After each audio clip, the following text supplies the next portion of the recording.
આગળના વિડીયોની અંદર આઈપીસી ભાગ નંબર 2 6 થી 52ની વ્યાખ્યા વિશે આપણે જાણ્યું। હવે આ વિડીયોની અંદર ભાગ નંબર 3 શરૂ થાય છે, જે શિક્ષા બાબતે છે। મિત્રો, તમે અમારી ચેનલની વિઝિટ પહેલીવાર કરી રહ્યા હો તો અમારી ચેનલને સબસ્ક્રાઈબ કરી લેજો અને બેલ આઇકન પ્રેસ કરવાનું ના ભૂલતા, જેથી કરીને અમારા બધા જ વિડીયોની નોટિફિકેશન તમને મળી રહે। અને જો તમે અભ્યાસ કરી રહ્યા હો તો તમારા માટે આ અતિ મહત્વપૂર્ણ બની શકે છે। તો આપણે વધુ સમય વેસ્ટ કર્યા વગર જાણીએ ભાગ નંબર 2 શિક્ષા બાબતની કલમ વિશે। આઈપીસી કલમ 53 શિક્ષાના પ્રકાર। આઈપીસી મુજબ શિક્ષાના 5 પ્રકાર પાડવામાં આવ્યા છે, જેમાં પહેલું છે મોતની સજા એટલે કે ફાંસી, બીજું આજીવન કેદ, ત્રીજું ખાલી કેદ, ચોથું મિલકત જપ્ત કરવી, પાંચમું દંડ। આઈપીસી પ્રમાણે આ શિક્ષાના 5 પ્રકાર પાડવામાં આવ્યા છે। આઈપીસી કલમ 54 મોતની સજા એટલે ફાંસી।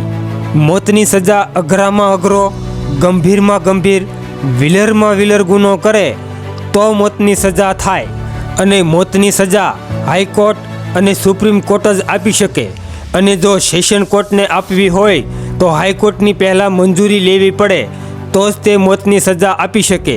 એટલે કે સેશન કોર્ટ પણ મોતની સજા આપી શકે, પણ તેને પહેલાં હાઈકોર્ટની મંજૂરી લેવી પડે। મોતની સજા કે બીજી કોઈ પણ સજા માફ કે હળવી કરાવી શકે એક જ વ્યક્તિ કરાવી શકે, રાષ્ટ્રપતિ, અને તેને અપીલ કરી શકે યોગ્ય સરકાર એટલે કે કેન્દ્ર સરકાર અપીલ કરી શકે, અને રાજ્ય સરકાર પણ અપીલ કરીને ગુના કર્યાની યોગ્ય પ્રમાણે હળવી કરાવી શકે। અને કોઈ વ્યક્તિ કયા કયા ગુના કરે તો તેને મોતની સજા થઈ શકે। પહેલું, ભારત સરકાર સામે યુદ્ધ છેડવું। હવે 10, 15, 20 માણસો ભેગા કરીને એક ગ્રુપ બનાવીને હથિયારો ભેગા કરીને ભારત સરકાર સામે યુદ્ધ છેડી દઈએ તો આવી કન્ડિશનમાં મોતની સજા થઈ શકે। બીજું, સૈન્યમાં થયેલ બળવાને ઉત્તેજન આપવું। હવે સૈન્યમાં બળવો થયો હોય અને તેમાં તમે ઉત્તેજન આપો અને તે બળવો ભયંકર વિનાશ કરે, હજારો લાખો લોકોના મૃત્યુનું કારણ બને તો તે બળવાને ઉત્તેજન આપવાને લઈને મોતની સજા થઈ શકે। ત્રીજું, એવો કોઈ ખોટો પુરાવો પેદા કરો કે જેનાથી કોઈ નિર્દોષને મૃત્યુદંડ થાય। સમજી લો કોઈ અદાલતમાં કોઈ એવો કેસ ચાલતો હોય, સામસામી બંને પાર્ટી હોય, અને કોઈ એવો ખોટો પુરાવો આપે અને બીજી વ્યક્તિ જે નિર્દોષ છે તેને તે પુરાવાને લઈને ન્યાયાધીશને મજબૂર થઈને મોતની સજા આપે છે, અને પછી પાછળથી ખબર પડે છે કે તે વ્યક્તિ નિર્દોષ હતો તો ખોટો પુરાવો પેદા કરનારને પણ મોતની સજા થાય। ચોથું, ખૂન કરવું। જેમ કે કોઈ વ્યક્તિનું તમે જાણી જોઈને તેનું ખૂન કરી નાખો છો, ઈચ્છાપૂર્વક તેનું ખૂન કરી નાખો છો, તો આવી કન્ડિશનમાં મોતની સજા થાય।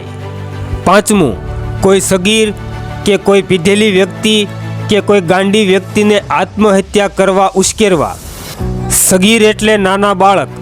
હવે બાળકને તમે ચાકુ હાથમાં આપીને કહો કે આ ચાકુ તારા શરીરમાં માર। હવે બાળકને કાંઈ એટલું બધું સમજ ના હોય અને તે બાળક તેના શરીરમાં ચાકુ મારી દેશે તો આવી કન્ડિશનમાં મોતની સજા થઈ શકે।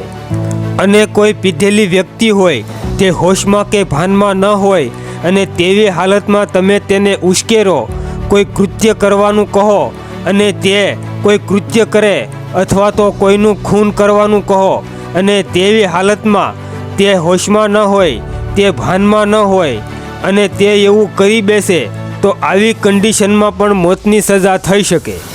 અને કોઈ મંદબુદ્ધિ વ્યક્તિ હોય, કોઈ ગાંડી વ્યક્તિ હોય, અને તમે તેને કહો કે આ બિલ્ડિંગ ઉપરથી કૂદી જા તો તને આવું મળશે, તેને સમજણ ન હોય અને તે કૂદી જાય અને તેનું મોત સર્જાઈ જાય તો પણ આવી કન્ડિશનમાં મોતની સજા થઈ શકે।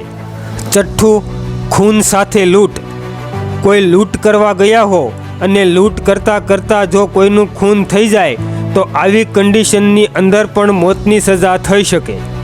સાતમું, આજીવન કેદની સજા થયેલી વ્યક્તિ કોઈ બીજી વ્યક્તિનું ખૂન કરવાનો પ્રયત્ન કરવો।